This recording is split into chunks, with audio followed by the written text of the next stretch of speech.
What's going on YouTube? I'm Wayne, this is Wayne's Fish World, and today I'm coming at you guys with my 125 and I want to talk about a subject, and that is stress is not the #1 killer in fish tanks. It is you, my friend, that is watching.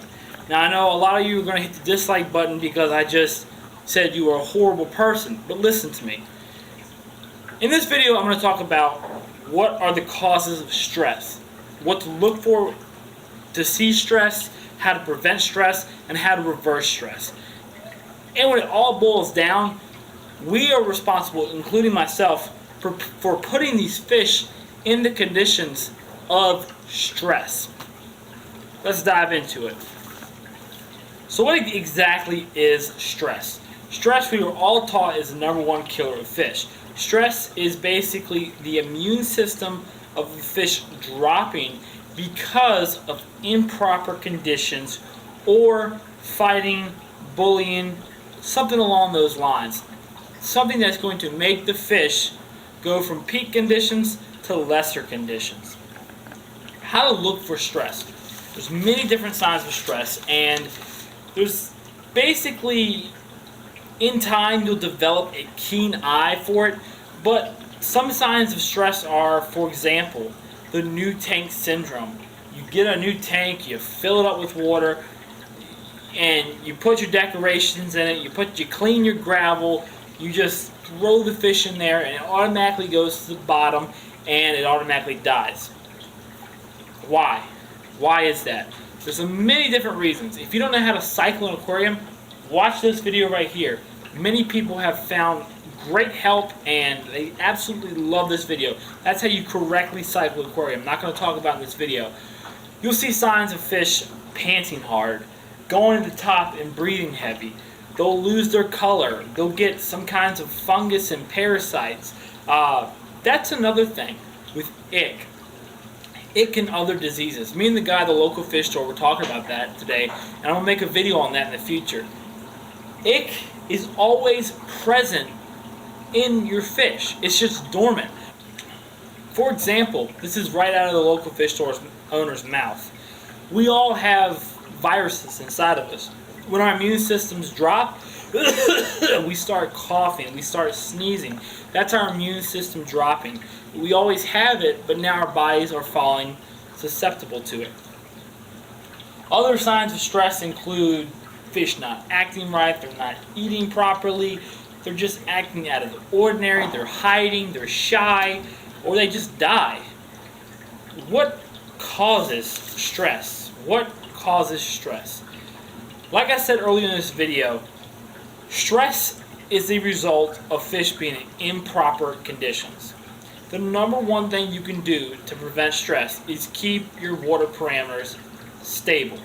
That includes things such as temperature, salinity, pH, KH, dissolved oxygen levels, and ammonia, nitrate, and nitrogen, nitrites.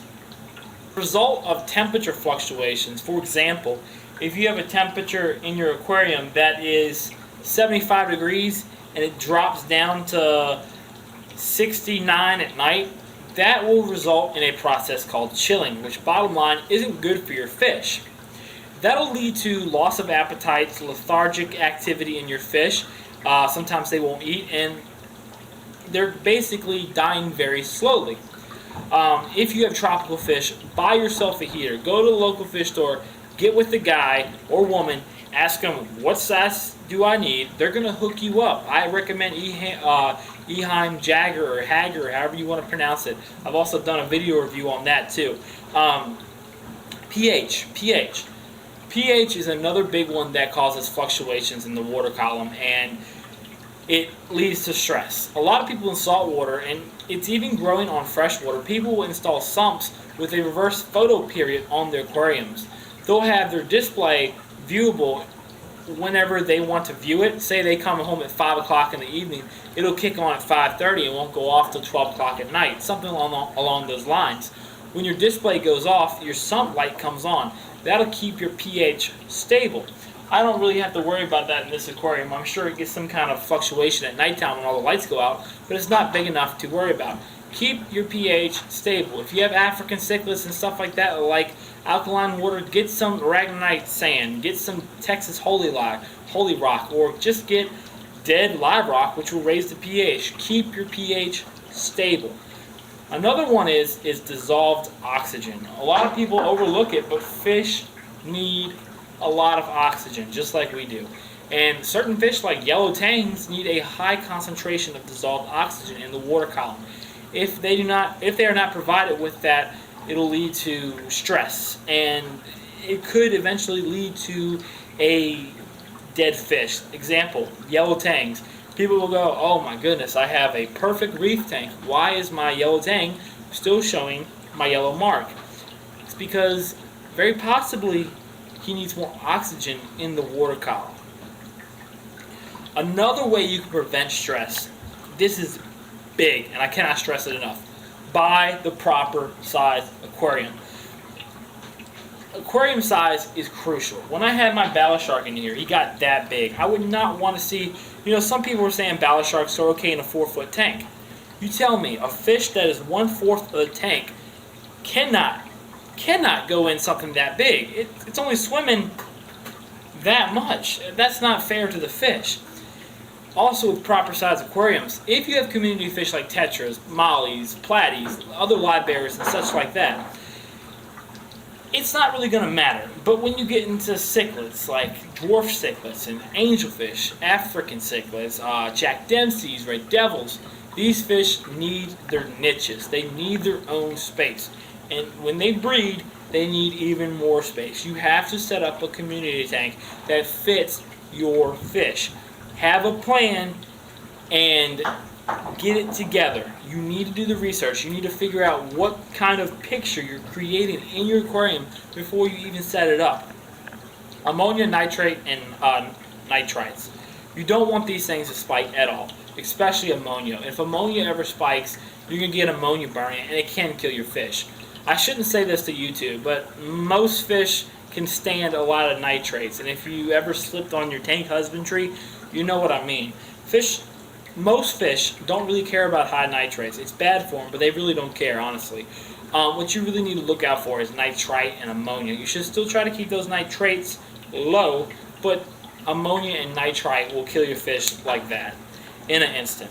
Bottom line with that, make sure your beneficial bacterial load can keep up with your biological load. Bottom line. Keep your fish well fed. If you have a loved one that gets hangry, when you get hungry, you get angry. It's called hangry. If you have a loved one that gets hangry, you know what I mean. If you starve your fish, I get a little hangry. My woman, she gets hangry. If she's watching this, so what? She knows it. She'll admit it. So no one leave a comment saying I'm being sexist. She will admit to it. People get hangry, male or female. If you don't feed your fish and they're hungry, they're either going to go after smaller fish or pick a fight. When you get tired and hungry, you get very angry. If someone's messing with you, you're going to knock the shit out of them, bottom line.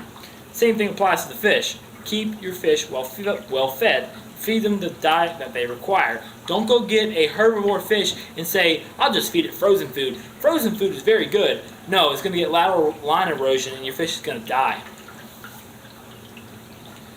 Another thing that you can do to help prevent stress is invest in a UV light and a quarantine tank. I personally don't have a quarantine tank because I'm not running the electricity of setting up an aquarium that's just running with nothing in it.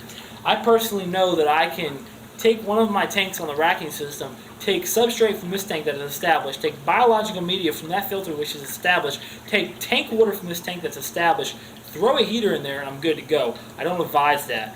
But I know that tank will not have a cycling phase. This is a 4-year-old tank going on 5, something like that.